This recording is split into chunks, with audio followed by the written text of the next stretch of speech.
All right, good evening and welcome back to the Football Tribe UG channel. Robert Kesakos is your usual suspect. Welcome back to yet another live broadcast on your favorite football updates channel. It's a pleasure to be back. We are once again late, 25 minutes late, but we'll look to correct that going forward. We'll look to correct that. If it means coming much earlier, then we will shift that to much earlier as opposed to being late every single day. But anyways, do accept my sincere apologies on that, but we will do better next time. Once again, there's plenty for us to discuss, but before we get into all that, do let me know how your day has been. Thank you to our new community members, then all those that were part of the morning broadcast. We had no afternoon broadcast because we didn't think there was, so much to talk about at the hour. So, but we still do appreciate all of those that did engage with us in the morning hours. So allow me to have my audio tested before we get into the thick of this evening's conversation, because it's bound to be quite hot. Manchester United remain in pursuit for Hugo Ekitike. Sorry, they remain in pursuit apparently for Nicolas Jackson. Those media reports are not going away. That Man United could make a move for Chelsea's, Nicolas Jackson, and the latest reports do involve Alejandro Garnacho. So we'll be speaking about that and a little more in tonight's broadcast. It's an undesirable situation when it comes to Man United fans, but it is what it is. At the end of the day, those clubs decide who they want to bring in, and they decide who they think is fit for the different stages at which they do find themselves in terms of their development, in terms of their progress, and things of that nature. So, yeah, we'll be looking at that and a little more. I'm still wondering why I do have my light is a bit dim. My light is a bit dim, so apologies on that. Yunus says hi. Salam, brother, you're welcome. Yunus, hi, how are you doing? Good to have you on the broadcast. Where am I from? I'm from Kampala, Uganda. That's where I'm coming to you live from. It's about 28 minutes past the hour of 11 p.m. East African time. For those of you that are wondering, I do know it's about morning hours, in the US, or afternoon. So kindly, please, like the broadcast, but also consider subscribing to the channel if you're new here. I'm seeing you guys for the first time. Please show me some karate skills. Unfortunately, I do not have any, but thanks for asking. Please consider subscribing to the channel and help support your boy to 2,000 subscribers. That's the objective for now. Please go click that like button on this particular broadcast, but also subscribe to the channel. I get punished by my neighbor. Okay, for what? So, anyways, it's a football channel, and tonight we're going to be discussing Man United as well as their pursuit for Nicolas Jackson. We'll be speaking Liverpool and Hugo Ekitike and things of that nature. Cry Stain says hello, brother. Hello to you too. Is it Akdul Gemi says hello. Good to have you on the broadcast. Still money. That's Yunus. I do not know what you mean. Ner, you say you follow African football. A little bit of it. I can't say I follow majority of it, but once in a while I'll do catch up on updates from our local teams here. Back in Uganda, I may catch wind of what's going on in the CAF Confederations Cup or the CAF Champions League and things of that nature. News could stream through from the Absa Premiership, or is it Absa or DSTV now? From South Africa. And Namaste, Europe. How are you, brother? I'm good. How are you too? Jimson, how are you? You say Messi. Looks like Messi is your favorite player. But good to have you on the broadcast. Kindly like the broadcast, guys. But also consider subscribing to the channel if you're new here with us. My light is a little low, I must acknowledge. I do not know for what reason, but that's how it does feel tonight. Or it's just my eyes. Watching from Finland. Oh wow, Finland. I think you're the first we on the channel from Finland. Are you Finn? Are you Finn? Ajay, Uganda, bro. Yeah. How much do you know about Uganda? How am I? I'm good. I'm good. Thanks for asking. I hope you are too. You're Indian living. Oh, you're an Indian living in Finland. Okay. That's wonderful. That's wonderful. How is Finland? Um, it's one of those apparently, quote unquote, for I do not know with absolute certainty, but allegedly one of those closed door countries from that area. Yes, right. I have you subscribe to the channel. Thank you so much. So, anyways, let's get into the conversation tonight. And like I said, we'll start nowhere else other than what the topic says. Man United could swap Garnacho for Nicolas Jackson. Now, it's a public secret that Chelsea do hold interest in the services of the 21-year-old Argentine international in Alejandro Garnacho. They tried to make a move for him in January. That did not materialize. They were competing for his services alongside Napoli. It did not work out. And yes, at the moment, Chelsea do remain open to an addition for an extra attacking player, despite landing the services of Liam Delap, João Pedro, Jamie Gittens, and in addition to what they already have, of course. But of course, they are working on numerous exits. Players like players like João Felix, players like Raheem Sterling, Canary Chukwuemeka. Those are some of the names that you will hear. Of course, William Esteval is among those that are joining this summer. He was signed the previous summer, but Chelsea do remain in the market for one extra attacker if the right opportunity does, present itself. Previously, they've been linked to all sorts of strikers, more particularly Hugo Ekitike, but looks like their interest has sort of cooled down a bit in recent weeks or so. And now, the leaders in pursuit for the 23-year-old French international are completely different. And now here's the situation. Man United want to move on Alejandro Garnacho. That's been, publicly spoken about. It's been out there already. While also, on the other hand, Chelsea are open to letting go of Nicolas Jackson. Manchester United are looking for a striker. Chelsea are in the market for anything, if anything regarding a forward player, for as long as they are young, not above the age of 23, they are in for it. So that's the situation really, and that's why we are hearing reports are linking Man United with the potential move for Nicolas Jackson, as well as Alejandro Garnacho are moving in the opposite direction. So let's wait for that to advance. So, anyways, okay, I think it's my phone that had was in low light. That's why I kept on wondering why it felt a bit dark. So, anyways, so that's the situation on that regard. Zoro watching from the Grand Line. Oh, what's the Grand Line? Kindly indulge me, Zoro. But good to have you on the broadcast. Kindly like the broadcast, but also consider subscribing to the channel.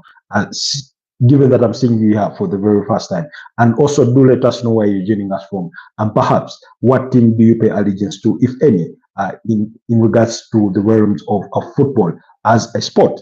Then so you do have these two clubs in that situation. Chelsea want to move on Nicolas Jackson, or are willing to move. They're not really desperate to move him on, but are willing to move him on. They are interested in getting another forward player, and United want to move on Garnacho. So you do have two sides that want to do business. Whether a swap deal is plausible, that will be determined by the valuation of either sides when it comes to those two players. It's big, but right now I'm searching for the one piece. Okay, now previously we had that United valued Alejandro Garnacho above at about 60 million euros plus, and I do not think that value has gone anything up. In any case, I think it has gone down, given that United have sort of it's out there in the public that they want to move the player on. And then Nicolas Jackson, after 2 seasons at Chelsea, given what he's been able to deliver, and by the way, a whole host of Premier League clubs are apparently monitoring the situation of Nicolas Jackson. Remember, in his debut campaign at Chelsea, he made 30 Premier League appearances and scored 14 goals and provided 5 assists, which was a 19-goal involvement under the charges of Mauricio Pochettino. And this season particularly, he has made 5 appearances lesser as compared to the previous season, which is now 30, but he still managed to score 10 goals and provided 5 assists, which gives him a 15-goal involvement. Now, like I said, this is the kind of news. I do not think it has even divided Man United fans. I think majority of those that have been able to interact with at a certain level, or whose comments about in the wake of that news have been able to, interact with or read or listen to, have been to the negative. They do not want anything to do with Nicolas Jackson because they do not rate him that highly. Among all the options of strikers they've been linked potentially with a move for, they do not want anything to do with Nicolas Jackson. I've only found one, and they're not even objective, but they do acknowledge that Nicolas Jackson is indeed better than the options they currently have in the club. When you look at Plasma Swyland, when you look at Joshua Zirkzee, when you look at Chido Martin Obi, when it comes to their output, Nicolas Jackson is better than all of those, but still he wouldn't be interested in them having Nicolas Jackson. And that's where I do come in as a devil's advocate. Anyone please help Agent Nate, somebody please help me. I'm from India. Agent, need my friend health problem. That's Reddy Kartik. Reddy Katik from India. Kindly like the broadcast, but also consider subscribing to the channel. If I do not know if there's any willingness of any member, they could help. I do sympathize with you if it is true that your friend is ill, but if you're trying to, scam the public, then may the best thing happen to you that you so deserve or sick. Anyways, away from that. Now, allow me be the devil's advocate in this particular case. Like I've argued, Nicolas Jackson in his 2 seasons in the Premier League has been better than Man United strikers for the previous 2 campaigns. Now,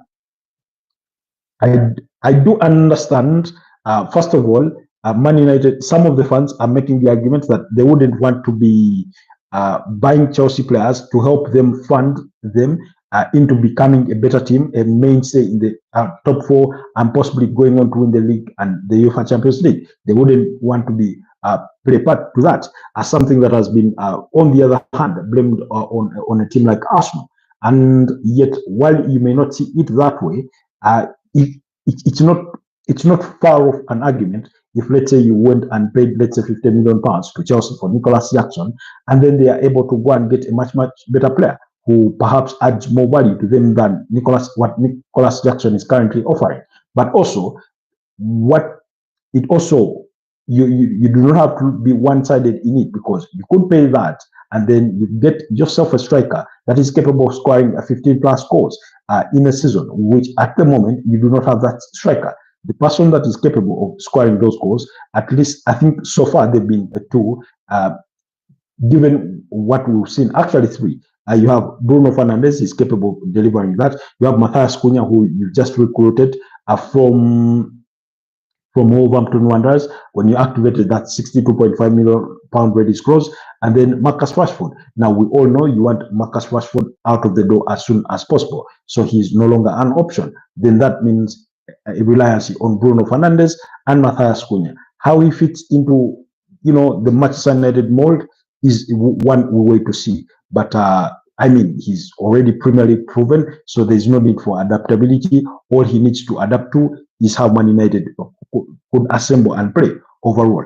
But on the other side, particularly, if you would ask me objectively, I think it is not too wild or too remote and a thought for Man United to be considering Nicolas Jackson, considering those numbers that I've just given you that he's managed to post in the last 2 campaigns, in as far as the Premier League is concerned, in sheer comparison to the strikers that they already have.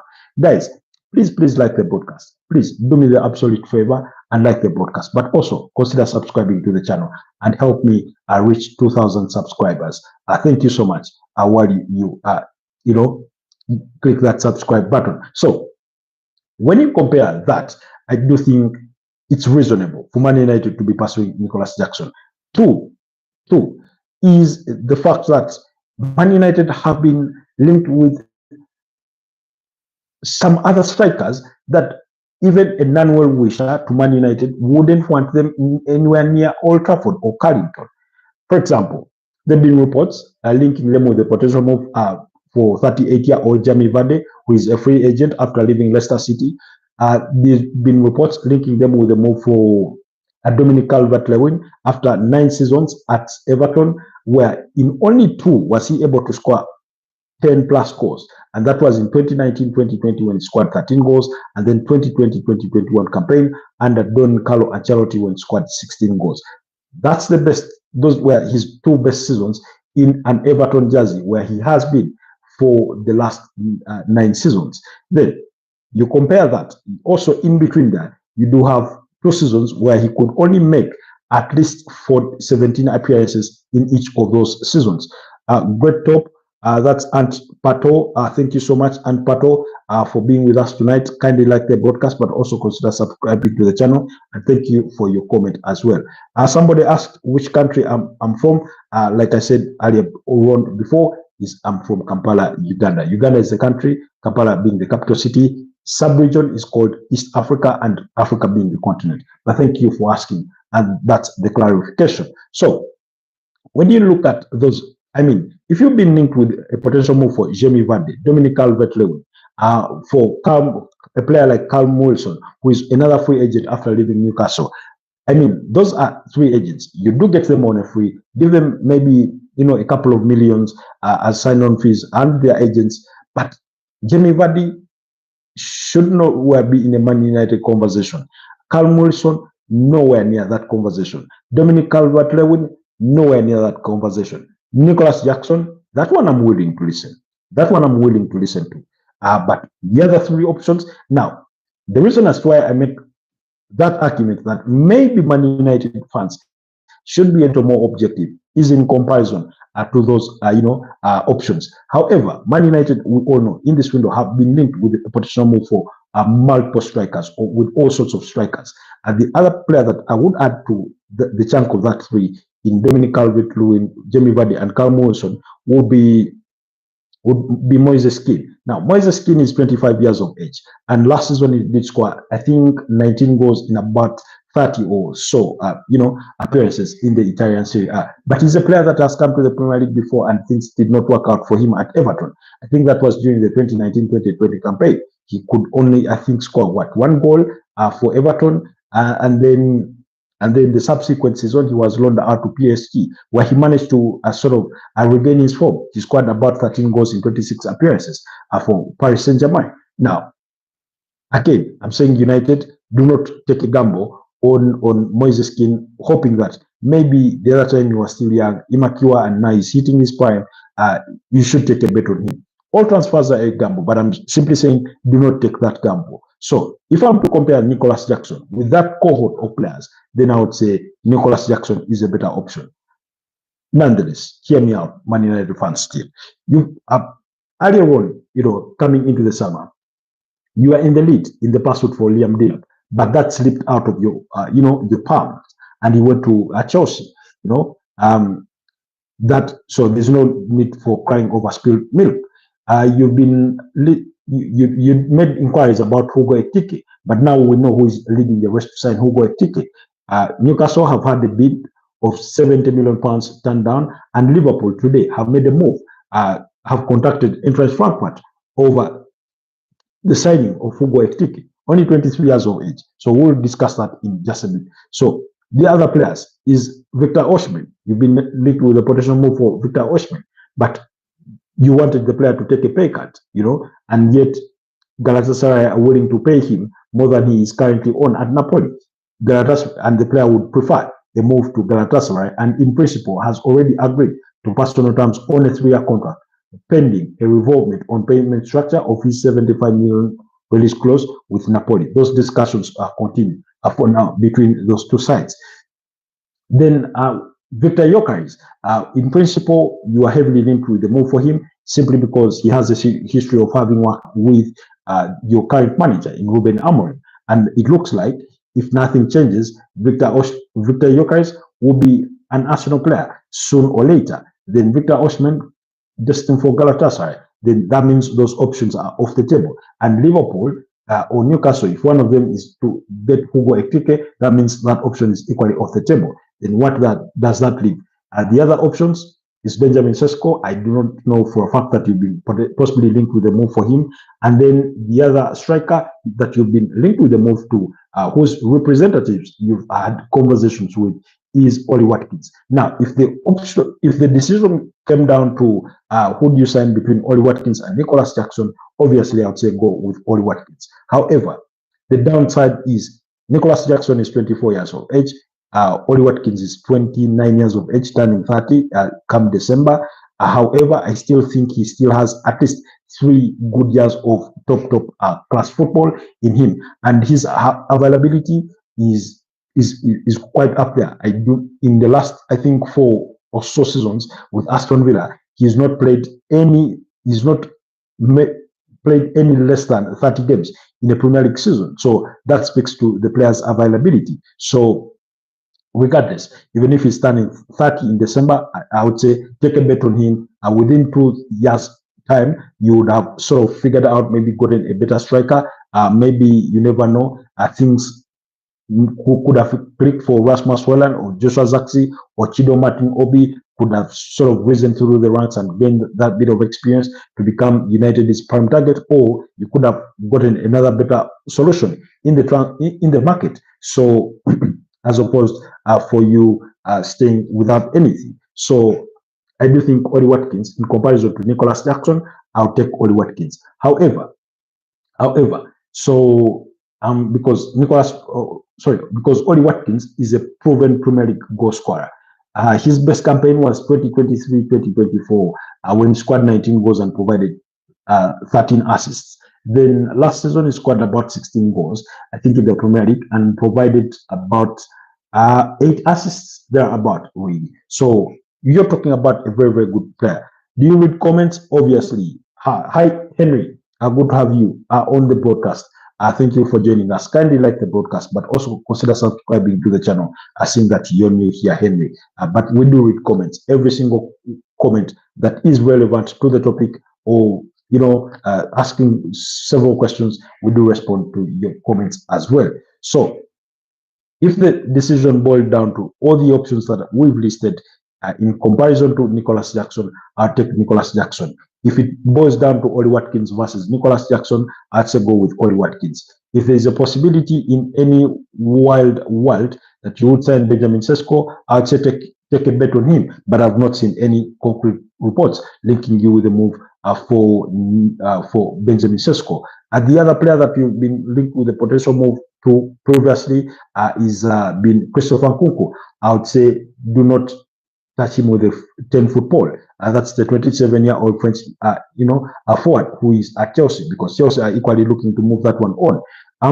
Then also, possibly the other player that has been sort of mentioned in relation to Man United, this has been more wishful than actual links or reports linking United potentially for the move with the player, has been Joan Felipe Mateta. Was equally been mentioned in the Liverpool circles, but I do not think Liverpool would move for Joan Felipe Mateta. A bit of a late developer, has been at Crystal Palace for the last 5 campaigns, but in the last 2 seasons, he's managed to post a 30 goal scoring record, 16 goals in the previous season, that was 2023-2024, and then 14 goals in the previous campaign. He is one of those Premier League sort of threatening strikers that perhaps United could consider. Henry says, so I want to say hello. Thank you. I'm from Mongolia, okay, and we have a great footballer, but we have no food. Me and my friend have to eat grass from the field for energy. Oh, that's quite unfortunate for you and your friend. But I do pray that your situation gets better. We drink rainwater and eat grass to give us energy to play soccer. Wow. Okay. What do you advise for eating if you have no food? Is grass okay? I do not know. Is tree bark okay? I do not know what kind of grasses you're eating. There could be vegetables which are okay. I do not know if you're talking about wild grasses. I do not know. So I cannot advise you whatsoever. In any case, I'm not a nutritionist. I'm not an expert on food. But if you can access seedlings, go planting. A couple. A treat for us is sweet. Sometimes we share sweet. Sometimes we share sweat from our shin pads as it's full of salt and gives us energy. Is this okay? Can you drink sweat? Anyways, that's a weird question. That's an odd question, really. Anyway, I'm no expert to advise you on those submissions, but whichever the case, I do hope that it gets better for you and your friends. Anyways, so for me, those would be my arguments in regards to Man United's pursuit for Nicolas Jackson. Just speaking objectively, I mean, if I'm a Man United fan, I do understand where you guys are coming from to say you wouldn't want Nicolas Jackson. But like I said, try to look at it objectively in comparison to some of those options, the likes of Moises Kean, the likes of Dominic Calvert-Lewin, Jamie Vardy, Callum Wilson, and then compare. And also compare him with the ones you currently have and see where your options lie. Now, of course, he does miss lots of chances. As we've seen with Rasmus Højlund, miss lots of chances. So it's not unique to him to miss chances. But let's not forget, until yesterday he was new to the Premier League. So with 2 seasons in, you hope that he's sort of gotten more used to the league and he will be a much better player. I mean, continue giving him the service. If you think it takes 5 chances for him to convert one, then create 10 chances and he will score 2 or 3. So really, if it's so odd a move, why are you not going for Darwin Núñez? In any case, Nicolas Jackson has had better numbers than Darwin Núñez in the last 2 campaigns. And Darwin Núñez has been at Liverpool since 2022, So look at it that way, really.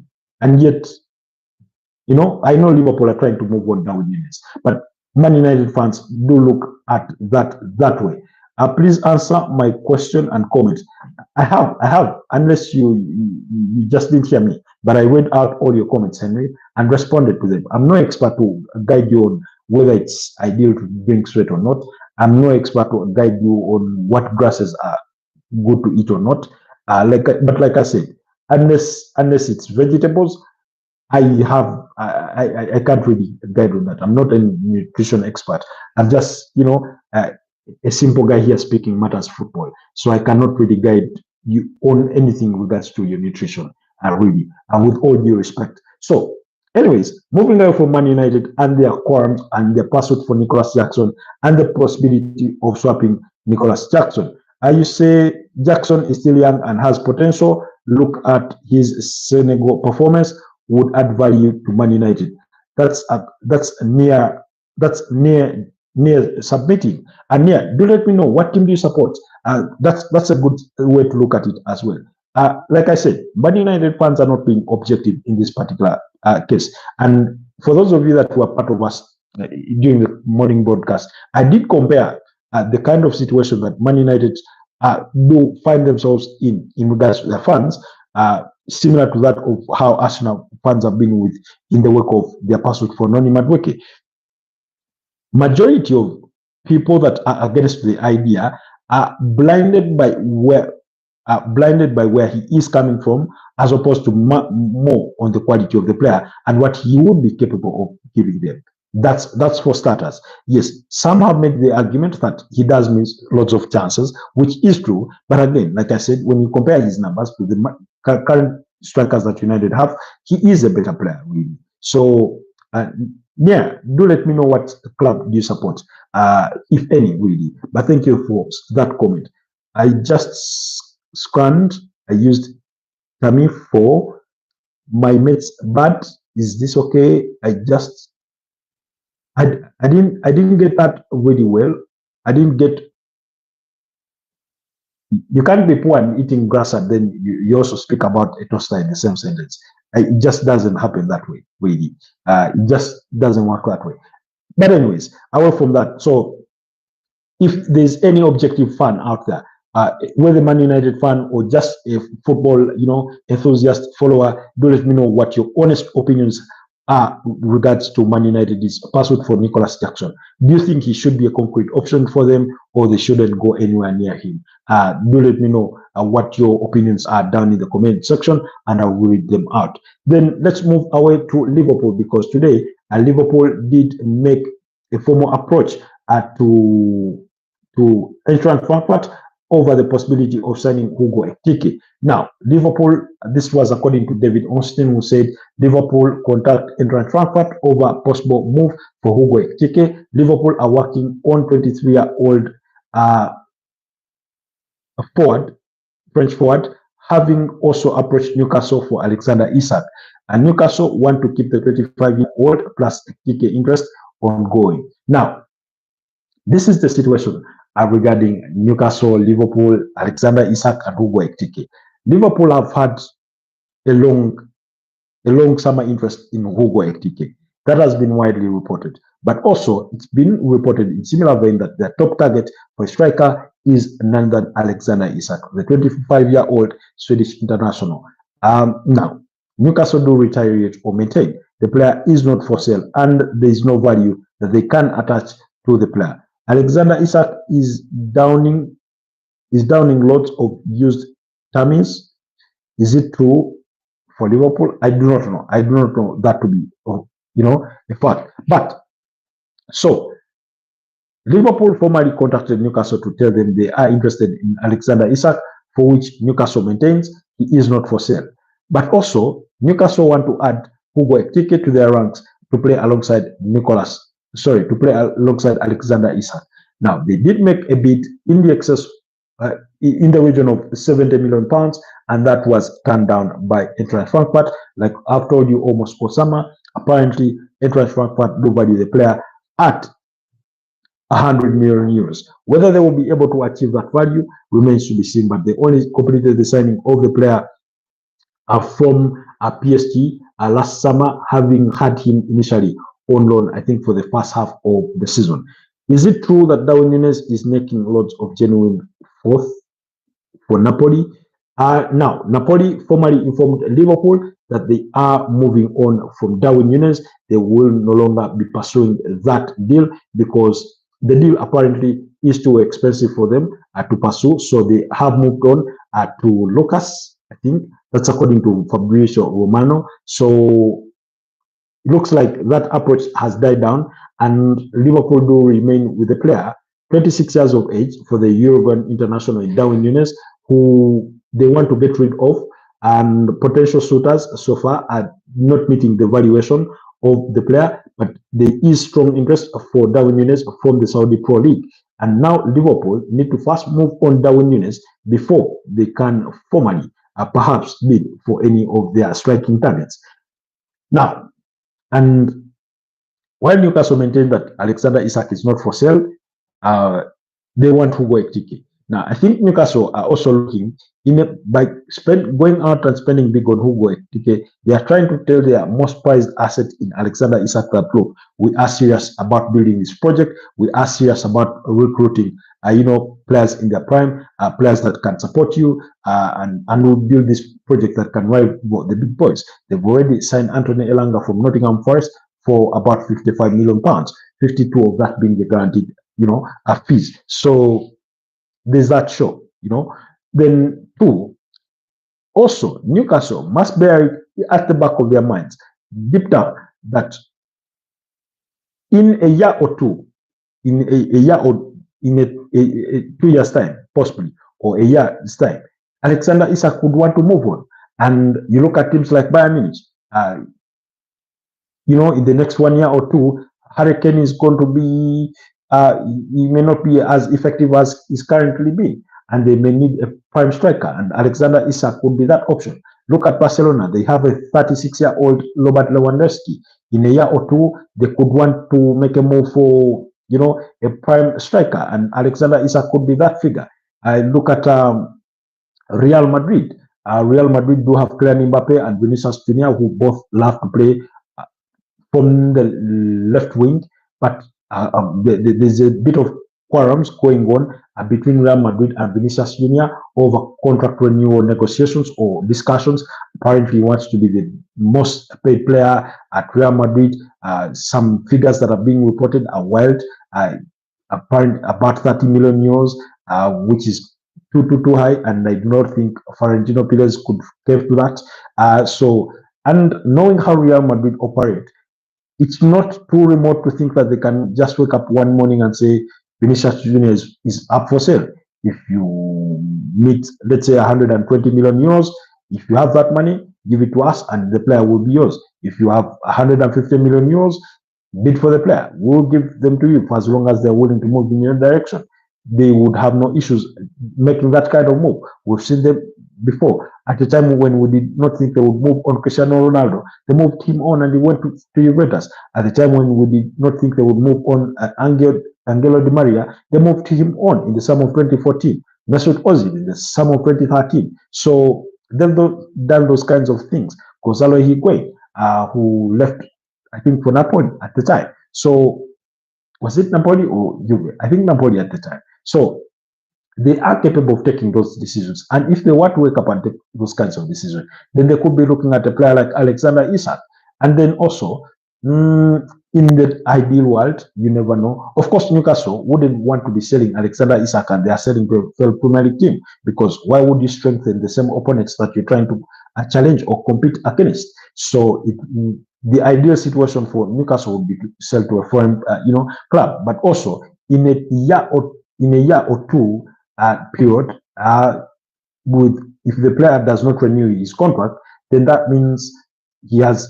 Because currently he has entered his third last year of his contract. That means by the end of next season, he's going to have 2 years left to his current contract. So then it could be that they look to move him on before he runs down his contract or before he enters the final year of his contract, when his value is still quite up there. So there are all those kinds of considerations or thought process I would want to presume at Newcastle in them making that pursuit for Hugo Ekitike. That could be part of the thought process in this kind of thing. But also, on the other side is trying to tell the player that we are serious about, setting up a very, very strong project, and that is by signing very, very good players that can play alongside you. And remember, they do already have a spine for the team. They are trying to pursue a deal for James Trafford. That's a goalkeeper from Burnley, only 22 years of age, very, very good England international. And of course, they have Nick Pope, but Nick Pope is growing. I think he's 32, 33. I stand to be corrected on the age, but at least, they do want to sign a very, very good goalkeeper. And James Trafford is that goalkeeper that they are looking at, although they are yet to meet the asking price demands for Burnley, in the pursuit of that goalkeeper. So, and then, they've stuck it out to Man City that if they would need to sign Tino Livramento, that's the Newcastle right back, then they need to pay £80 million, which I do not think Man City are going to go out and pay just because they need a right back. So there is a show of intent to retain their most prized assets, that's for Newcastle, but also further strengthen the team. Remember, they want to be regular top 4 finishers, and then also to be regulars in the UEFA Champions League, which then in the long run helps their finances. Because, for example, if this season you are in the UEFA Champions League, but the next season you do not qualify for the UEFA Champions League, then before you know it, the idea of signing good players does not always lead to fruition, because then you've lost revenue that will be coming from the UEFA Champions League. That means you can't pay, competitive wages for your top players. That means you cannot sign good players to add to your team and things of that nature. So Newcastle ought to be smart in these dealings, but let's wait and see. Every player has their price, even though they're adamant he's not for sale. perhaps if Liverpool were to make a bid of 120 million pounds, even against the preference of the manager in Ed Howe, the club minders could say, look, this is very good money. We cannot turn it down. Maybe we can squeeze milk more out of Liverpool, and we see, and we have that money reinvested. So let's say you got Hugo Ekitike. Now, of course, the challenge would be that it's like making 2 steps forward and then 3 backwards. That's how it would feel in terms of losing Alexander Isak, even if you are guaranteed of getting Hugo Ekitike, because we're talking about an Alexander Isak who has now been 3 seasons in the Premier League and is continuously been improving and is gotten used to the league. His injury issues, every once in a while, do remain a challenge, but he's capable of, making more than 30 appearances in a season. In his debut campaign, he made 22 appearances and scored 10 goals and provided 1 assist. The subsequent season, he made 30 appearances. I think during that season, he scored 21 goals. The last season, he made 34 appearances in the Premier League. So clearly, while he has injury issues that sort of nag him here and there every now and then, he's capable of staying fit for a good chunk of the season. And he did score against Arsenal in the semi-finals of the Carabao Cup to guide Newcastle to the finals of the Carabao Cup. And he also scored in the final as they beat up against Liverpool by 2-1 to win their first major title in 71 years. So he is part of that history. But again, very, very good players. It's not. Let's be honest. Teams like Arsenal, maybe even Man United, even though not at the moment in the case of Man United, these are teams bigger than Newcastle. That while Newcastle wouldn't want to ideally to sell to them, the player could want to move there.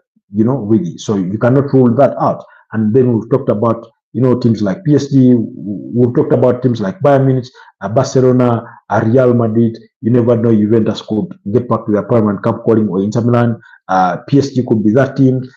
You just can never tell, really, when it comes to those kinds of situations. So Newcastle will be alive to some of those challenges as they try to hold on to Alexander Isak for as long as they believe they still can. But let's just wait and see if indeed things will go their way. But also in Liverpool, bidding for Hugo Ekitike, they're trying to say, if you cannot sell us Alexander Isak, then you will not beat us on Hugo Ekitike. So they're trying to challenge Newcastle on 2 fronts, because yesterday they made an official approach to Newcastle to try and sign Alexander Isak, and today they are making a formal approach to a Newcastle target, Hugo Ekitike. So let's just wait and see. But Liverpool also have been previously linked with a potential deal for other players or other strikers like Victor Osimhen, players like Benjamin Sesko and Oli Watkins, according to some reports.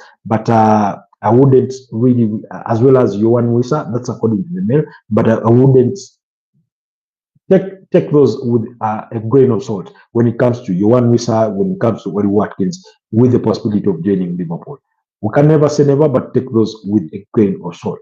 And then, of course, they've also been linked with Rodrigo Goes, who can play across the entire front three. But Rodrigo Goes, sort of a conversation, has more to do with the future of Luis Diaz at Liverpool. Now, Liverpool have been adamant that Luis Diaz is not for sale in the wake of advances from Barcelona and Bayern Munich, to the extent that Bayern Munich had an official bid turned down worth 67.5 million euros for the 28-year Colombian international, who has apparently informed the club that he would want to leave the club. Liverpool are adamant he is not for sale. But let's just wait and see that out. So, for example, if Liverpool do find themselves in a situation where they've been forced, literally, or where their hand has been forced to move on Luis Diaz, then they would be in the market to find a replacement for Luis Diaz. And that player could be Rodrigo Goes, who can play across the entire front three, left wing, right wing, and center forward, although he doesn't really love much playing on the right wing. So that situation is also there for Liverpool to consider. Then also they've been previously linked with the potential move for Anthony Gordon. They did want to sign him last summer, and you never know. That's Liverpool. They still want to strengthen. Now, I've mentioned this, that as unfortunate as it is, the Liverpool fans are still mourning the passing of Diego Jota. The club, on the business side, may want to find a replacement for Diego Jota in this at some transfer window. So let's keep our eyes on that, and that's why they are looking to add at least 2 forwards to their ranks. So let's wait and see.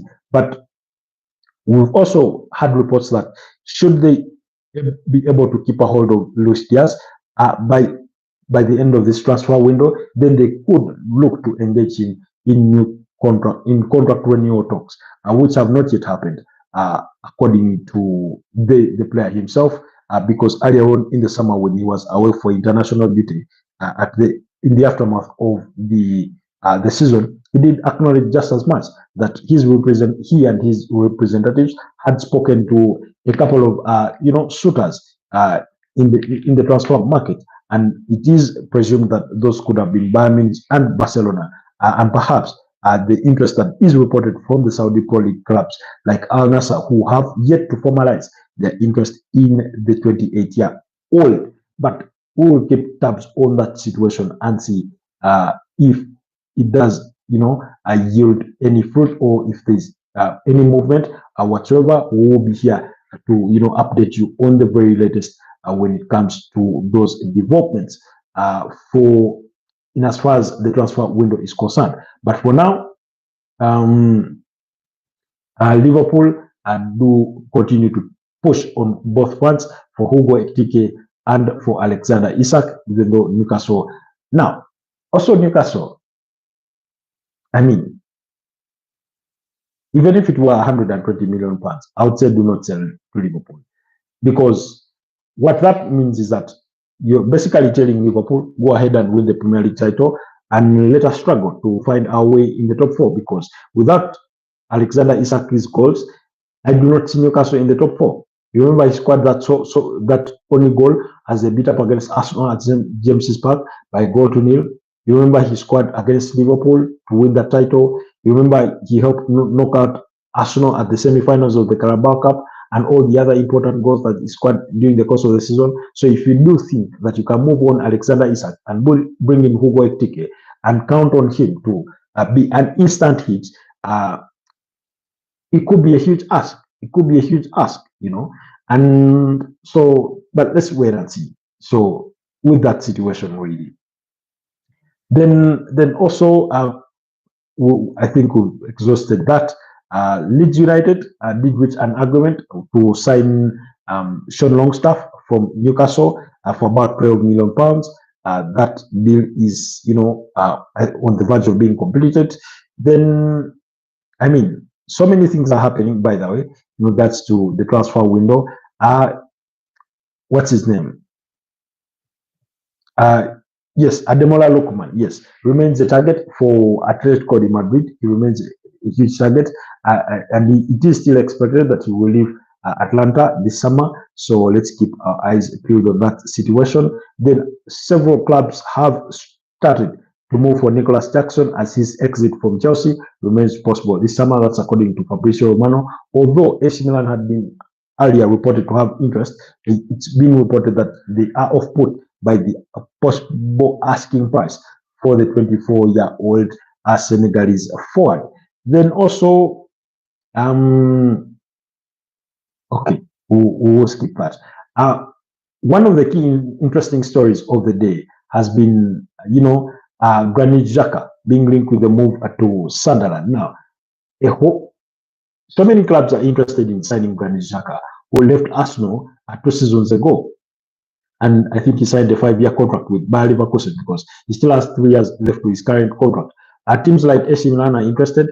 Teams like Nayom SC in the Saudi Pro League are interested. Now Sunderland at the latest to add themselves to that list. Now, Bayer Leverkusen are open to letting go of the Swiss international, but let's wait and see what his ultimate destination will be.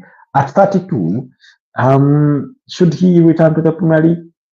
He is capable of still playing there, but I mean, why would you move to Sunderland when there's an offer from AC Milan? Why? When you're still 32. If it's about making money, then nobody's going to offer him more money in terms of wages, and expected bonuses than Neom SC in the Saudi Pro League. Remember, they just signed Alexander Laxat as a free agent. That's Neom SC from the Saudi Pro League. So that's been one of the hot transfer news of the day. Then Brentford had their bid for Omari Hudson turned down by Ipswich Town. Apparently, the player had a 35 million pound relegation release clause that was expiring. That was yesterday, I think, at 5 p.m. And Brentford's bid were nowhere near that. They refused to activate the release clause. They are hoping to get the player on slightly a lower fee as opposed to paying the 35 million pounds. But their offer was not acceptable to Ipswich Town, but they will continue to pursue Omari Hudson. That's the former Arsenal Academy player. Subsequently, Chelsea are now at Ipswich Town.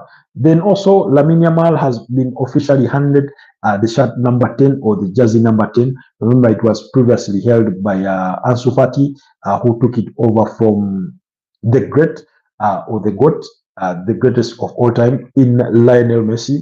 That's according to his fans.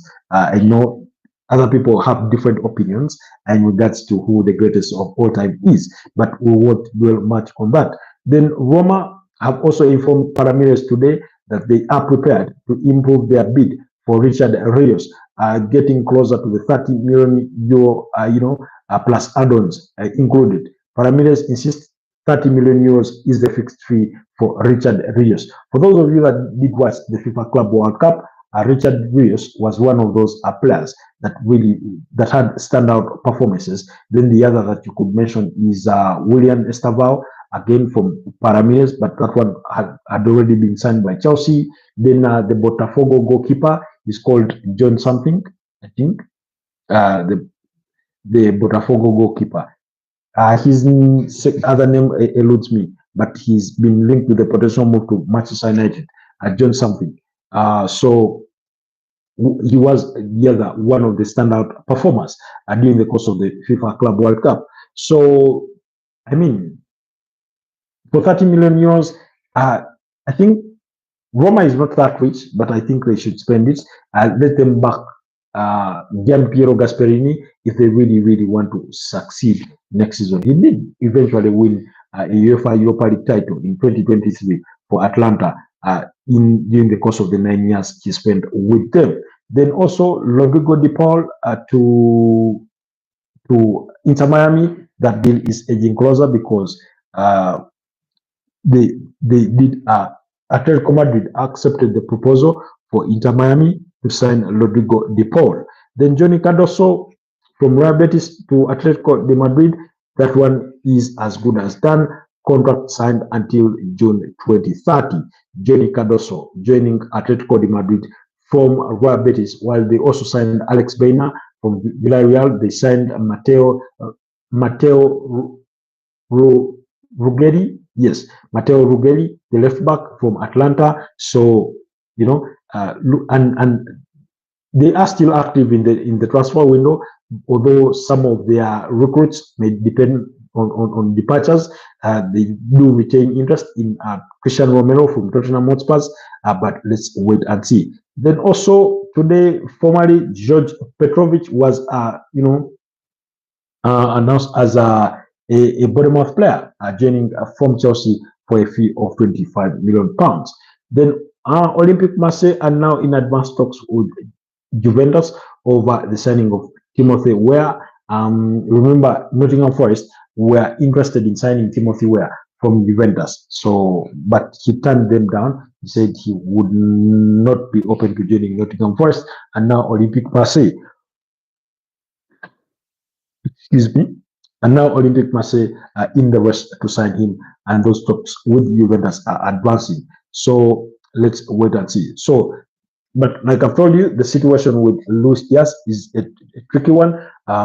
Liverpool, although they are adamant they do not want to sell, I think they did communicate a certain value, and if that value can be met, then and then also as the transfer window wears down, you never know. Priorities can change, or situations could change. You never know. You just may never know. things could change. Then also, we did get reports that officially Noni Madueke put pen to paper on a 5-year contract as an Arsenal player, while Ethan Nwaneri has apparently agreed, to a new contract with Arsenal. Now, there's a bit of conflicting reports on this one, but the expectation is that it could be a 5-year contract. It could be an initial 4 years plus an option to extend for a further year, or 5 years as a whole.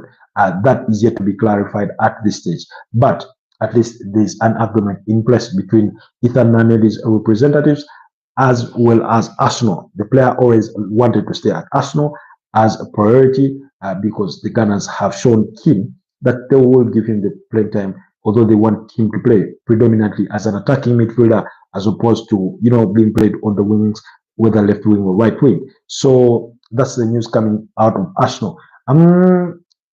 I do suspect that Christian Mosquera has possibly completed his medicals to complete the move as an Arsenal player, while negotiations between Arsenal and Sporting Lisbon continue over Victor Gyökeres. Now, the deal was agreed in principle of a transfer fee and the add-ons, but but what is being discussed is the structure of the add-ons, because apparently Arsenal want to spread, the add-ons as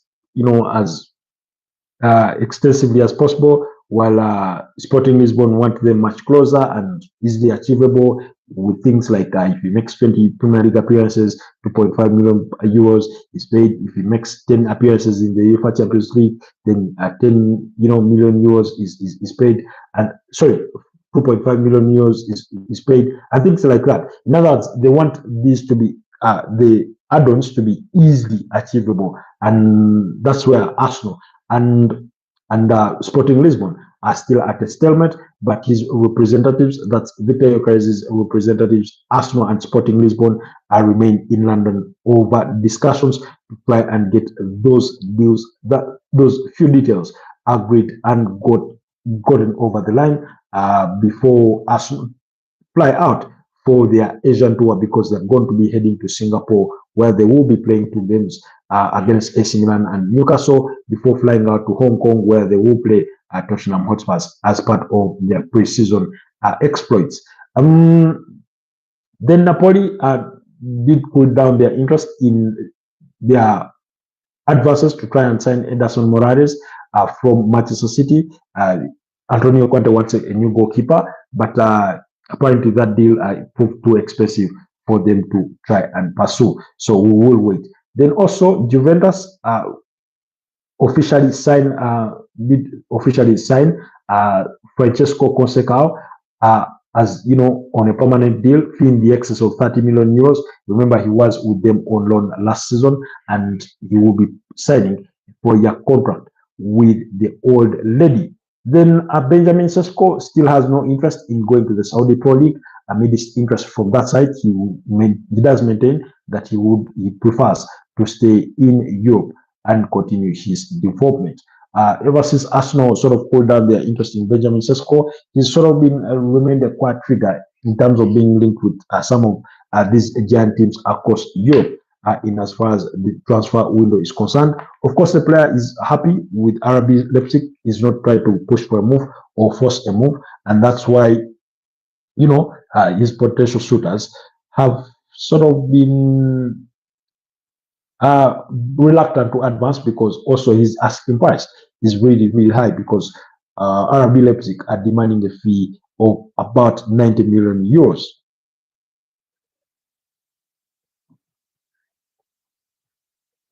Excuse me. So, anyways, those are some of the updates from those respective fronts. Pre-season does continue for your biggest clubs, and it will continue as we edge closer to the start of the season. We are now left with less than a month for the season to get underway, because the Premier League officially kicks off on the 15th of August, and today is 17th. Today is officially 17th, because it's almost half past midnight. Then quickly, in the latest from the transfer gossip and speculation from some of your favorite teams, for those of you that are still wondering regarding Man United and their pursuit for Bryan Mbeumo, Here it is for you according to The Guardian. Manchester United is moved for Brentford is Brandon Mbeumo, 25 has told as the London club have increased their asking price to closer to £70 million, while Old Trafford club did not want to pay more than a deal worth £65 million.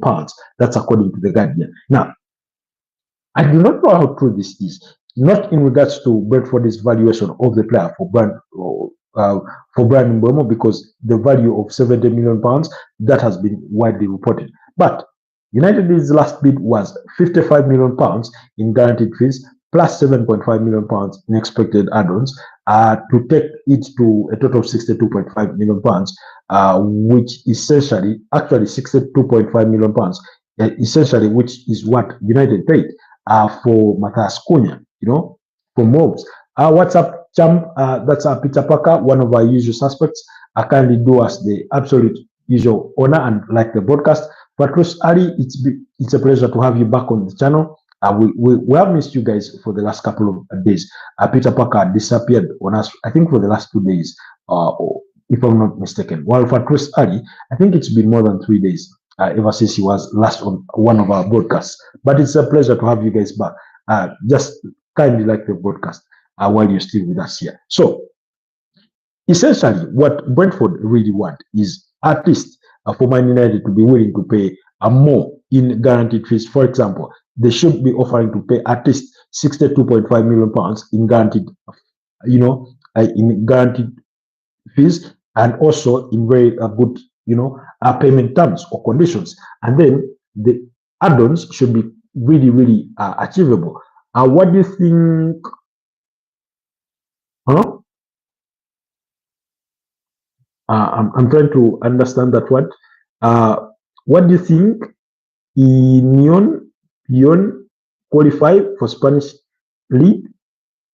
What's Ion? Am I misreading that? Have you mistyped it? Kindly help me out. As I was in drama for PST. Peter Parker saying he was in drama for PST because Chelsea beat them by 3-0 in the finals of the Club World Cup. So to win that competition. So Patrice, I did not really understand your submission. Kindly help me simplify or retype that. But it's okay, Peter Parker. It's a pleasure to have you back. So essentially, that's what Brentford really want. If Brandon Mbeumo is to leave, because like I said, like I've told you guys before, they simply look at what Man United paid for Matthias Cunha and say we want something exactly that or even beyond. So like I said, the player still has 3 years in figuratively speaking. He has 3 years left his contract. He has entered the final year of his contract, but Brentford have an option to extend for a further year. That's why they are really, really comfortable with waiting this one out. And United are really interested in the player. The player has told the club that he will only join Man United if he does leave, Brentford. Then Liverpool have opened talks with Eintracht Frankfurt to sign 23-year-old French striker. That one we've spoken about widely, and I've given you, I've painted for you the picture. So, but like I said, Newcastle do remain in pursuit of the same player, and they're really, really pushing. So Newcastle are pushing ahead with their attempt to sign the 23-year-old French striker, because they hope to have, I think they want to play with a 4-4-2, where they have Hugo Ekitike and Alexander Isak really, because you do not pay for in the excess of £70 million for a player to put them on the bench.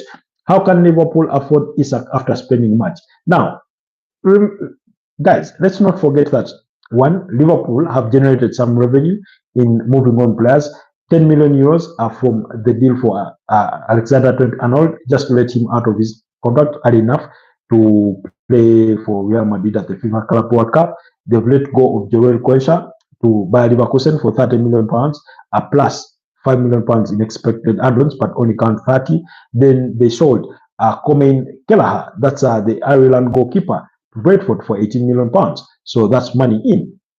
Then also, look at Liverpool. Last summer, they did not spend much. They signed Federico Chiesa for 12 million pounds. They signed the goalkeeper, Mamadashvili, who has officially joined them this summer. So they did not spend much. And also, they have revenues from the UEFA Champions League. Then they are also back in the UEFA Champions League. There's more revenue going to come down their pipeline. So, and then also, what you have is that they are Premier League champions. That's more money that came in. So really, they're in a good place financially to be able to afford some of these signings. But also remember, as they pursue a striker, they do expect to move on Darwin Núñez. So they expect to bring in some revenue from the sale of Darwin Núñez to try and fund their pursuit for a new striker. So that's how they are capable of, making all those financial outlays, even making the promise that they are capable of breaking their own British, their own transfer record fee in their pursuit for Alexander Isak, and are willing to bid a fee in the region of 120 million pounds if it means landing Alexander Isak. So basically, that's how it looks with Liverpool. But thank you so much, Peter Parker, for that question. So then Aston Villa are among the Premier League clubs weighing up a move for Manchester United and Argentina winger Alejandro Garnacho, that's 21. We've spoken about Garnacho's situation. He would prefer to remain in the Premier League. Then Man United are interested in Chelsea's Nicolas Jackson. That one we've spoken about quite widely. As Aston Villa and AC Milan also monitor the situation. I've explained to you, AC Milan have cooled down their interest because they believe a deal for Nicolas Jackson is out of financial reach for them at this stage in time. But let's keep our eyes on Aston Villa and Man United in this case. That's according to the Times, by the way. Very, very credible source when it comes to transfers. Then also, we've spoken about the possibility of a swap deal for Garnacho and Nicolas Jackson. That's according to iPaper. While Sunderland, we've spoken about them exploring the deal to sign Granit Xhaka from Bayer Leverkusen. Then West Ham are stepping up their pursuit for Bournemouth midfielder Marcus Tavernier, 26. That's according to Football Insider. While Manchester United have held talks with the camp of 27-year-old Brighton and Ecuador defender Pavis Estupinan before a potential transfer. That's according to Mirror. Yes, United do hold interest in signing Pavis Estupinan there from Ecuador, fellow countryman to Moises Caicedo there. Then also, Leeds United have reached an agreement in principle with Hoffenheim and German midfielder Anton Stach at 26 years of age. That's according to Sky Sports Germany. While Inter Milan are preparing an offer for 27-year-old Atalanta and Nigerian striker Ademola Lookman. That's according to Gazzetta dello Sport in Italian. Then also, Bayern Munich offered 43 million pounds plus 4.4 million pounds in add-ons and a 10% sell-on clause to Stuttgart for German striker Nick Woltmett, 23 years of age, but the bid was immediately rejected. Remember, Bayern Munich have already agreed to personal terms on a 5-year contract with Nick Woltmett, worth about 7.5 million euros per season in wages. Then Real Madrid are considering selling Brazilian forward Vinicius Junior unless the 25-year-old reduces his high salary demands. That's according to Sport in Spanish. We also spoke about that Florentino Perez is one of those club presidents that would hesitate to cut an arm off if it so means so, because he would simply assess the situation and say, okay, look, Vinicius Junior is a very good player, reliable, we love to keep him, but if it means selling him, so on he goes. Let's push him out for a very, very good transfer fee. Then we go out and buy a good striker. Kylian Mbappe plays off the left, or even Vinicius Junior moves to the left, and we are good to go. So, of course, Vinicius Junior is a better player than Rodrigo Goes, but I mean, they cannot say no. Anything can happen with Florentino Perez, anything can happen with Real Madrid, anything can happen with Vinicius Junior. But let's keep watching the situation in as far as this transfer window is concerned when it comes to some of those big names. Like I keep saying, we still have a long way to go in as far as the transfer window is concerned, really, because we are only halfway, midway July, and it runs up to the 31st of August. So let's just wait and see. Let's just wait and see how things will develop in the coming weeks or days. Okay, all right. That we've just spoken about. Then we've spoken about several clubs being interested in Nicolas Jackson. Let's just wait and see. We know for a fact that Chelsea are open to letting go. This is Sporting CP Adeptus saying, "Come on, do not expect us to accept that one of the objectives of that 10 million is for Arsenal to win Champions League or the Premier League." Apparently, Arsenal are demanding that. Among the add-ons is if Arsenal win the Premier League or the UEFA Champions League, then they can pay some of the 10 million euro add-ons according to negotiations. According to reports, privy to the negotiations, but that's according to Sporting. They call themselves Sporting CP Adeptus. There are from Portugal, so that's what they are reporting. Then also, anyways, according to Sky Sports News, final details are being sorted out for Victor Gyökeres, but that pretty much we've spoken about, and where those negotiations are regarding to finalizing a move for Victor Gyökeres in that respect.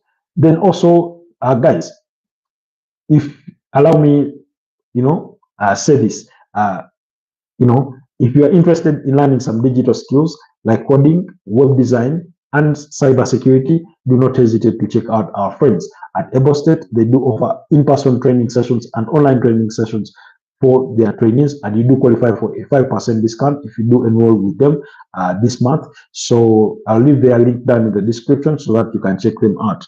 Hi, Ni. I do not know how to pronounce your name, unfortunately. Is it in Chinese? Is it in Japanese?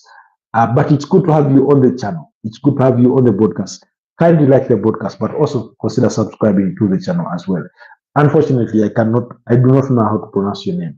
And if I were to go for a translation, I do not know how accurate it would be. But let's try it out. Let's try it out and see what your name will be. Wang Ho. Wang Ho. Is that your name? Is that your name? First, correct me if I'm wrong. Wang Ho. Is that your actual name? Where am I from? I'm from Kampala, Uganda. You say yes. Wang Ho. Fine. Okay. That's beautiful. Are you Chinese? Are you from Hong Kong? Are you from South Korea? But the name sounds more Chinese. Really. North Korea, where exactly from? No, I wouldn't assume you're from North Korea. I think you're from China. You say yes. Okay, good to have you. Good. Hong Kong, wow. Okay, Hong Kong is an amazing place. Based on what I've seen online. I've never been there, but based on what I've seen online, it feels like a very, very good place to be. It can be a bit expensive based on what I've seen, but it is a good place to live. Korean doesn't use Chinese character. Okay. Apologies. I do not know much about the language, so let me not make so many assumptions. But thank you for the correction. Where you live? Kampala, Uganda. I don't know if you've heard of Uganda. Very small country, a landlocked country in the eastern part of Africa. That's where I am from. Also called the Pearl of Africa. That's where I'm coming to you live from. Yes, Uganda. Yes. I don't know if you've ever heard about it, but thank you for joining us. I hope you've subscribed to the channel, but also kindly like the broadcast as well. This is Damesh saying, breaking news, Isak has told Newcastle he would like to leave, and Liverpool are prepared to put in 120 million euro bid this week. I heard there was a war before. I do not know how far you heard about that, but the war was there in the early 2000s in northern Uganda. It was called the Lord. It was with the Lord Resistance Army, and those were the rebels. There was that war. So, and then the other war that you may talk about, you may have to go back to 1979 when our former president was being pushed out. That was the late Amin Dada. So, anyways, but thank you for that. And Damish, you're saying breaking news. I'm yet to see that news from any credible sources, but it's something that I've also mentioned on this channel before. That if any team, were to get Alexander Isak out of Newcastle, it would necessitate the player in Alexander Isak to tell his parent club that he wants to leave. That's what it would take, really. So, let's not. That's why I keep saying we can't rule out a potential exit at this moment. Yeah. So that's how I do feel about that situation. So if the player wakes up and he tells Newcastle, I want to leave this summer, then it may be really, really hard for them to keep a hold of him. Hello, how are you? Macasinho. This is the second time Macasinho is joining us. Ahmad Septa. Hello, bro. Long time not seen your stream. How are you? I'm good. I will miss you. I think for the last 2 weeks, you've been absent on the channel. Ahmed Septa. How are you doing? How is it going? LFC says, can I have a shout out? I have that Ajax top. That's good. We had somebody from who comes from Ajax. He was telling us that where he stays, he is able to see the stadium, the Ajax stadium. So beautiful. How are you? Yeah? I think you're asking where am I from? I'm from Uganda, Kampala, Uganda. Kampala being the city. LFC says he's from Ireland. Okay, you're the first person we've had from Ireland. So guys, kindly consider subscribing to the channel. For those of you that are new here with us, but also like the broadcast, please leave a like on the broadcast. So do let me know what are your thoughts on Liverpool possibly signing Alexander Isak, Man United making a move for Nicolas Jackson, and those are the gist of our conversation tonight. Ahmed Sefta says is good because Chelsea won the Club World Cup Pro. Obviously, you must be basking lots of glory and all amazing stuff there for you. Then Macasinho says, what club do I support? First of all, before any club whatsoever, I do support football. That's the primary thing for me. But in terms of club football, I do pay allegiance to Arsenal, to Real Madrid as my primary clubs. But because I love football first, as opposed to those clubs, that's why I'm able to, sit before you here and speak objectively about even other teams like Liverpool, like Chelsea, like Man United, like Man City, Newcastle, etc. Then also, Liverpool says, LFC says, Nicolas Jackson. Yes, what are your thoughts about Man United pursuing and Nicolas Jackson? A lot of Man United fans are saying they do not want anything to do with Nicolas Jackson, and they wouldn't want to help fund Chelsea become a much better team than it already is. Then thank you for subscribing, LFC. Ahmed says, now what topic are we on today? Man United could make a swap for Alejandro Garnacho and get Nicolas Jackson in return. Your thoughts on that? What is your name? My name is Robert K. Sarkos. Robert is the name. Robert K. Sarkos is your usual suspect. Always on the channel every single morning and night for daily broadcasts, discussing the latest from the world of football, transfers, Premier League, and beyond, in as far as football is concerned, and also receiving a ton of information from you and your opinions, discussing your thoughts about your favorite clubs and everything in general. I think I've answered your question. What are my thoughts on Jadon Sancho rumor to Juve? I mean, those rumors have been there for the last 2 weeks, but not much progress has been made.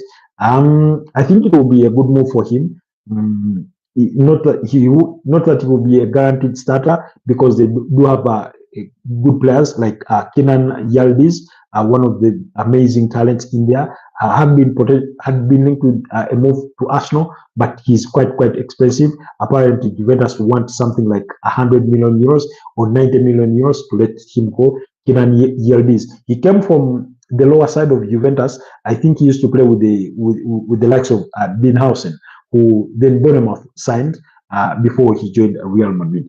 And then my thoughts on Sunderland promotion. I mean, congratulations to Sunderland, well deserved. But I must say, they have they've made important moves in the transfer window. Have signed players like Simon Adingra and among a whole host of others. In fact, I was listening to a Man United fan saying Sunderland have had a better transfer window than Manchester United. So I mean you can't argue with that, and they remain in pursuit to sign Granit Xhaka, the former Arsenal midfielder, who is at Bayer Leverkusen, but also Nayom FC in the Saudi Pro League are also interested in his services, as well as AC Milan in the Italian Serie A. They also signed Habib Diarra and Noah Sadiq as well. So those are among some of the players that they've signed. Enzo Lifi also has been signed. Then they moved on Job Bellingham, who joined Borussia Dortmund in a deal worth about 33 million euros. But they also wanted to sign George Petrovic from Chelsea for a goalkeeper, but Bournemouth beat them to the punch on that. As soon as they got wind of the deal that it was worth about 25 million pounds, they swooped in and signed him. And by the way, he's been formally unveiled as a new Bournemouth player. That's George Petrovic, the goalkeeper. Then let me see if I didn't miss anything. Alejandro Garnacho to Aston Villa. Here we splash. I mean, the thing about Alejandro Garnacho, he's a very good player, still young, very promising talents. He's a bit of a hot-headed. He needs to work on his professionalism, his behavior, and how he portrays himself. But for a young player who is 21 years of age, some of the things that he has done, you can excuse. But yeah, Aston Villa are interested in his services, but let's wait and see, because we know that they are not in a very strong position financially when it comes to PSR rules and financial fair play rules. Remember, they were already fined by UEFA for being in breach of the financial fair play rules. They were fined 11 million euros. Chelsea were fined 31 million euros. Barcelona 15 million euros.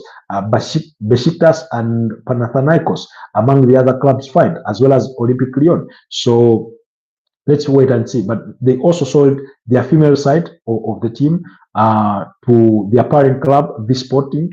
So let's wait and see what moves they will be making in the transfer window. But I think majority of their moves could depend on departures, and Nottingham Forest are interested in signing Morgan Rogers from Aston Villa. But let's wait and see how that situation will develop. Man United have been linked with the potential move for Emiliano Martinez. That's the Aston Villa goalkeeper, although apparently there's a disparity in between valuation for Man United and that of Aston Villa. Then also okay, yes, Alexander, you're talking about Alexander Isak, you're saying yes to that signing. If Sunderland doesn't invest the promotion money to sign a good player, they would get relegation next year. I mean, usually for the last couple of years, usually teams that have been promoted have been prone to getting relegated. I mean, all the teams that were promoted the previous season are the ones that got relegated. Ipswich Town, Leicester City, and Southampton. They are the ones that returned to the championship. So that's a huge possibility. Then Garnacho is talented but lacks of attitude. Yes, his attitude is something to work on, really. But like I said, for a player of 21 years of age, some of the things he's done you can excuse, but also he needs to be worked on. I mean, that's when the management skills of the manager do come in to try and correct that situation, to try and correct such a young player and say, look, even when you disagree with me as your manager, you do not address these issues publicly. Maybe you come and knock on my door and express yourself and say, why did you make this decision? Why did you put me on the bench? Why did you withdraw me in that game? I thought I still had a lot more to give, and things of that nature, and sort of have a man-to-man, as opposed to, running to social media to try and express your feelings every time something you disagree with has happened to you. So particularly Ruben Amorim was unhappy with the player for his comments that he made in the wake of their 1-0 defeat to Tottenham Hotspur in the finals of the UEFA Europa League, when he said he was surprised being left on the bench, apparently having been part of the team literally the entire campaign in as far as the UEFA Europa League was concerned. But then in the fight comes the final, he's put on the bench and only given 20 minutes. He was put ahead of Mason Mount. Personally, I did not agree with the decision in itself, and eventually did not work out. I do not disagree with his views, but the media is not the place where he should have expressed those views, or in those exact words, at least. On him saying that they've had a shitty season, I mean, every United fan will agree to that they've had the worst season in Premier League history, in as far as United is concerned. So that's not different. You have better ball knowledge than most people. Thank you so much, LFC, for that compliment. So, I mean, and I've said now, United are in a very, very tough spot, by the way. One, they want to recruit players, but they failed to move on players. And when you do remember back, I think this was back in May, when their CEO, Omar Barida, told the world that, they had plans in place and they were going to execute those plans and plan for the team better going into next season, back the manager and Ruben Amorim. LFC, bye. It's good to have you. I hope to see you next time here with us, whenever you can afford to be with us on our different live broadcasts. But it's been a pleasure having you on the broadcast, really. So he told the world that they had a plan to execute. What he may have not told the world that majority of that a big chunk of that plan depended on them moving on players, which they've been unable to do. Can I have a shout out before I go, please? Can I have a shout out before I go? Thank you so much, LFC. Although, yes, greetings to all Liverpool fans out there in Ireland. If there's any friends that you can invite to join our Footballtribe UG community, it will be a huge honor, really. But thank you so much for sparing the moment and time to be with us tonight. And thank you so much for your feedback, your submissions, your thoughts, and the input to tonight's debate. It was a pleasure having you, really. So thank you so much. So when it comes to United, they've only signed Matthias Cunha, and they continue to pursue Brandon Mbeumo. They've been at negotiations for that deal for more than a month, and it's not yet been wrapped up. Of course, they brought in Diego Leon, the young left winger. Sorry, not left winger, left wing back. Yes. So, but then they have an injury to contend with in Andre Onana. They had hoped to move on Andre Onana if a suitable offer had come in for the player, and yet that has not happened. Now he suffered a hamstring injury that could see him miss the start of the season. I remember they do open the Premier League campaign with a home game against Arsenal, so that leaves them with Altai Buendia and Tom Heaton as their goalkeepers. But let's wait and see. They are interested in all sorts of goalkeepers. Emi Martinez, Andre Lunin, the Botafogo goalkeeper, Casenechi, the Atlanta goalkeeper, 24 years of age. That's the Italian international. But no concrete moves have been really, really made to try and realize any of those, because their pursuit for a goalkeeper is dependent, apparently, on the moving on Andre Onana. So, really, it's not a very, very ideal situation, because Man United fans would have hoped to have a much, much better transfer window than the one they're currently having. Jordan Sancho, Alejandro Garnacho, Marcus Rashford, Anthony, Tyler Malacia, Luke Shaw, Andre Onana himself, those are some of the players that they really want to move on, and in moving those players on, they hope to generate revenue that helps them fund some of the moves that they need to fund. So, for example, they want £40 million for Marcus Rashford, but all the Premier League clubs that would have wanted to sign him do not have maybe the financial muscle, or are not willing to meet his wage demands because he's earning more than 300 grand a week at Man United. Jordan Sancho, again, he's been linked with a potential move to Juventus, Fenerbahce rumors, the Saudi Pro League clubs, Al Nassr, Al Hilal, Al Qadash, but there's been no formal bids for Jordan Sancho that we know of. Then Antony, apparently Man United want at least 58 million euros for Antony. Apparently some Premier League clubs have expressed some interest, but again, no bid has come for him yet. The player would prefer to move to the Spanish La Liga, where he spent the second part of last season at Real Betis on loan. So, because it worked out for him quite well, he scored 9 goals and provided 5 assists during the 4.5 months that he spent with them, including playing against Chelsea in the UEFA Conference League final, although that display wasn't the best of his displays in a Real Betis jersey. And I do not think Real Betis have the kind of financial resources to meet the asking price of 58 million euros for a player like Garnacho.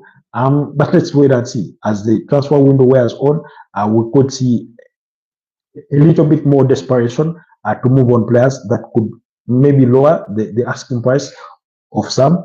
For Jordan Sancho, it's only £25 million, or even at 20, he could be moved on. But his wages remain a sticking issue because he's on high wages, and that means for any team around Europe that is willing to take him, he needs to take a pay cut. If he is to retain the wages that he's currently on, then the Saudi Pro League could be the best place for him to move to. So I think so, Garnacho, let's just wait and see how everything will, develop in the coming days or so. But that's the situation at Man United. As far as Chelsea are concerned, their transfer business officially is not wrapped up, but they want to work on the outgoings. We've spoken of players like Joao Felix, Raheem Sterling, and Nicolas Jackson. This one, depending on his interest, players like Kanere Chukwe Emeka, they could move them on.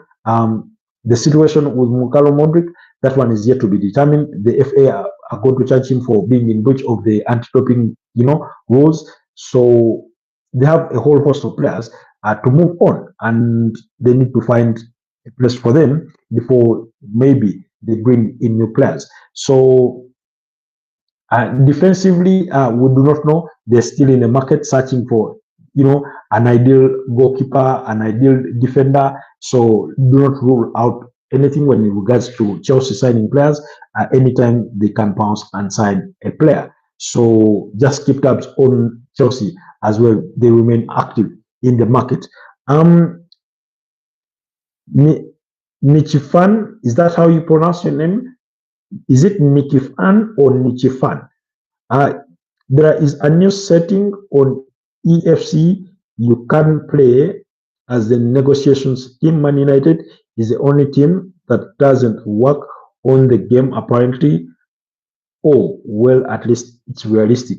I do not know how that is. I don't know if you made it for a joke to take a swipe at Man United, but I do not know much about that.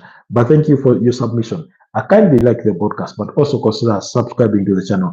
I think that I'm seeing you here for the first time as we look to wrap up tonight's discussion in as far as transfers are concerned, because it's been a very, very fruitful discussion or debate that we've had regarding transfers. But Man United remain really, really a big sticking point. Then former Arsenal midfielder, that's Alex Oxlade-Chamberlain, also formerly at Liverpool, has had his contract cancelled at Besiktas. So let's wait and see. He did also play for Southampton. He joined Arsenal from Southampton. Let's wait and see where his next destination will be. That's Alex Oxlade-Chamberlain. Then also the PSG president didn't, pen down, a very lengthy letter to the PSG fans. We're going to look at a few, details from that letter. But Nick says, subbed and liked. Thank you so much, brother, for your support. Space Explorers, always a pleasure to have you on any of our broadcasts. One of our usual suspects, Space Explorers. So it's a bit of a lengthy letter that Nasser Al Khelaifi has penned to PSG fans. He said, message from the president of Paris Saint-Germain. It's a thank you message to the PSG fans. He said, dear friends, as the most unforgettable season draws to a close, I wanted to say to the whole Paris Saint-Germain family, thank you. As we look back today, it is easy to forget how demanding the season has been across so many competitions and countries at the highest levels and with the hardest groups and pathways. But through our collective spirit, fighting every day for the club and each other, this season has been the greatest in the history of Paris Saint-Germain, winning our most significant first UEFA Champions League trophy with the second youngest team in a Champions League record, the youngest in Paris Saint-Germain's history, and playing in a way that endeared commentators all over the world will be forever marked in the annals of football. Even more so alongside our Ligue 1, Coupe de France, and Trophy the Championnats titles, together with great achievements in handball, judo, women's football, youth football, esports, and 26 athletes at the Paris Olympics. Then he adds on, in the US this past month, of course, we wanted to finish as world champions following another memorable tournament campaign, beating some of the biggest clubs in the world. Remember, they beat up against Bayern Munich at the quarterfinals. They beat up against Inter Miami at the round of 16, and also beat Real Madrid in the semifinals by 4-0. So very, very impressive result. So that's what he's referring to when he says beating some of the biggest clubs in the world. But after such a long season, we can be so very proud of what our players and staff have achieved as runners-up of the global stage. Everyone has contributed to all the successes. All our presidents, players, managers, sports directors, and staff of the past, and most particularly today, I thank our amazing football department and employees, our partners, and our incredible coach Luis Enrique, and our soldiers, our players, who defended our institution and who defend our institution and fight for the club every day and every match, both on and off the pitch. I will also never forget our fans in Paris, across the whole of France, and internationally. We have the best fans in the world. They have followed the team everywhere, every city and country we go, in the stadiums and streets. They never stopped singing, never stopped believing, and pushed the team, winning or losing to the very last minute. I'm so proud. Our fans are an example to all fans, and the celebrations we all shared on the avenues, the Champs, Elise, and in the Parc de France, and in Parc de Prince in June, will remain with us forever. Parc de Prince, that's the home of PSG. Then, however, our project is just. He says, however, our project is not just about winning today or tomorrow or short-term success. We are building something strong and enduring for the long term. We have so much more to do, and as the song goes, he writes, their song in French. I'm not good at French, so I will not, attempt to read that. We will continue to work hard every day, always remaining humble, always shaped by the collective, where the superstar is the team, and with the sporting values and pride in the colors of Paris Saint-Germain and representing France in our hearts. Thank you for your support over this most memorable season, and here is to many more successes ahead for Paris Saint-Germain. That's the president, Nasser Al Khelaifi, there, the president of PSG. I remember PSG trying to sign Ilya Zabani from AFC Bournemouth. That's the 22-year-old Ukraine defender. But also they told suitors that Bradley Bakola is not for sale. And Nifan says, yes, I'm a United fan. The Mbomo deal isn't happening. Ineos are incompetent. Okay, that's good, Nifan. Good for that submission. I mean, I wouldn't write it off entirely. It's just that Sir Jim Ratcliffe, apparently, United are reluctant to meet the sort of the valuation of Brentford for the player, and you never know, the deal could collapse or it could go on. Like I said, there's still a long way to go in the transfer window. But also, Nifen, please let us know what your thoughts are about the possibility of Manchester United signing Nicolas Jackson from Chelsea before we wrap up tonight's conversation, because it's been 1 hour and 40 minutes since we started this broadcast.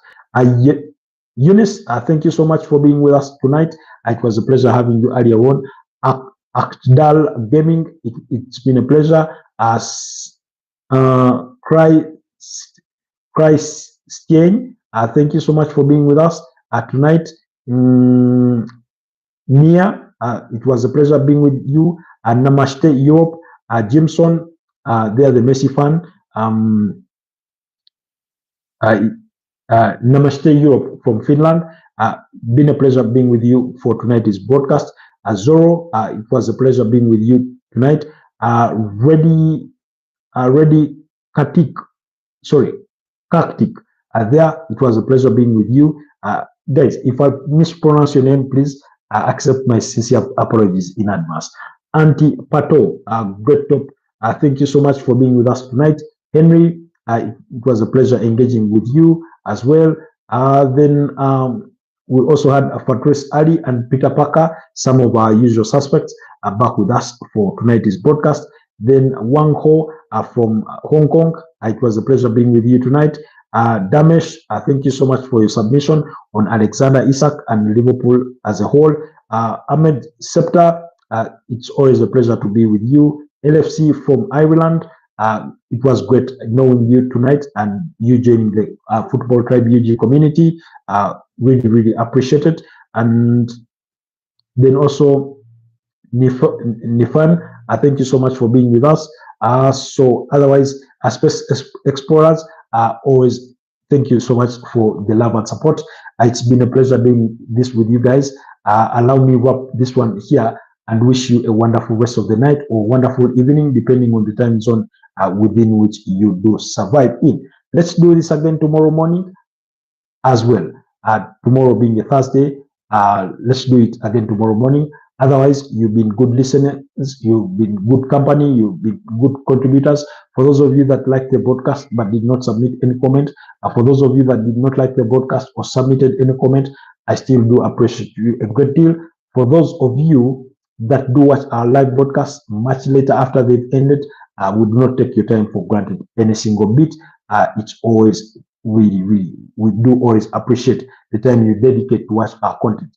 Do go to the channel, check out our shorts section, do watch the shorts there. Also under the video sections, there's some content there for you.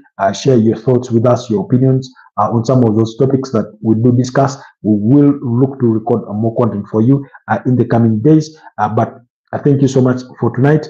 Like all good things come to an end, and so is this broadcast. I would really wish to extend it further. Unfortunately, there's not been any new questions for me, so allow me to wrap it here and wish you a wonderful rest of the night. Bye bye. See you next time.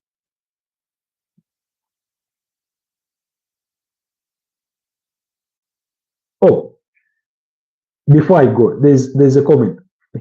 This one came in late. Why Manchester United fans blame Ineos when they give 200 million pounds to them? You're wondering why United are blaming Ineos? I mean, it's just what they feel. That's the sentiment. Are we still on? Are you guys able to hear me? Oh, looks like my microphone has run Just a second. Are you guys able to hear me?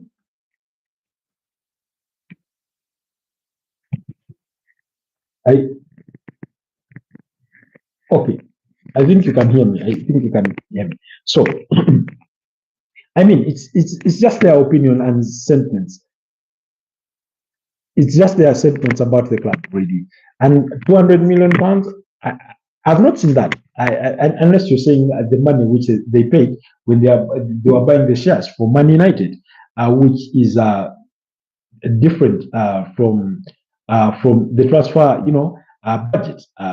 It's much different from that, because what basically Man United fans are saying, that look at all the clubs that were better than us last season: Liverpool, Arsenal, Chelsea, Man City, Newcastle. They have all gone in the market and they are strengthening their squads, and yet we Man United are supposed to catch up with them and compete and finish in the top 5, finish in the top 4, qualify for UEFA Champions League football. How are we supposed to do that if we are not investing, So basically, that's what they're trying to say, in their submissions. You look at Tottenham Hotspur. We know they had a very horrible season, finishing 17th on the Premier League globe, despite salvaging it by beating United themselves in the finals of the UEFA Europa League to qualify for UEFA Champions League. They are also in the market trying to strengthen their squad. They've concluded Muhammad Kudus. Their deal for Morgan Gibbs-White has only been stalled by the idea that has been only stalled by the idea of apparently being accused that they tapped up on the player because they tried to activate that £60 million release clause in Morgan Gibbs-White's contract, and they are wondering.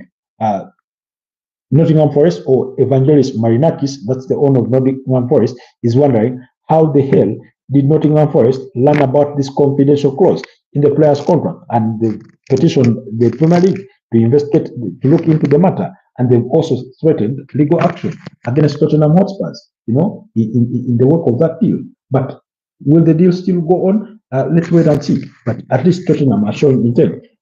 Are you United fans, bro? No. I'm not United fans, Ahmed Septa. I'm simply trying to paint for you a picture of what I assume Man United fans are, or actually not just assuming, but partly what the sentiments are in regards to the Manchester United fan base.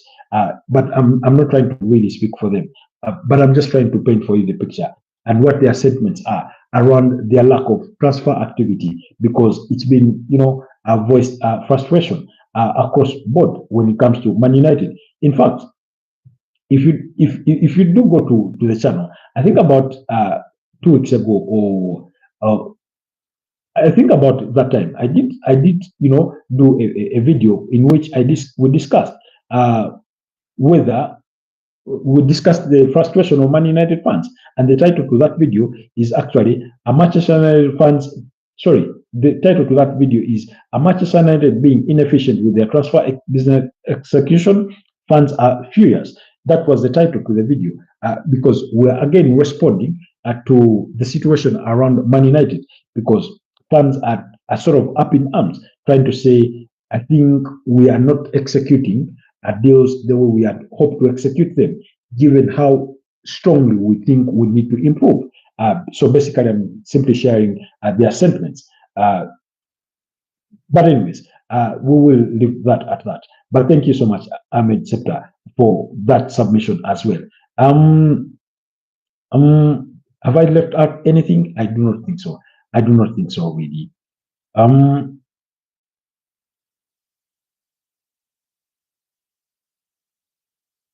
Okay. No, that one is a bit minor. That one is a bit minor. Okay. Let's just wait and see. Let's just wait and see. But like I said, Nicolas Jackson is also being considered by Aston Villa, even though Man United retain interest. Let's just wait and see. Let's just keep this time. Let's just give it time. Otherwise, guys, it's 1 hour and 49 minutes. Allow me wish you a blessed night, guys, and go rest so that tomorrow we can pick up the slack once again and discuss the latest from the world of sport. Have yourselves a blessed night and bye bye this time round for good. Stay blessed.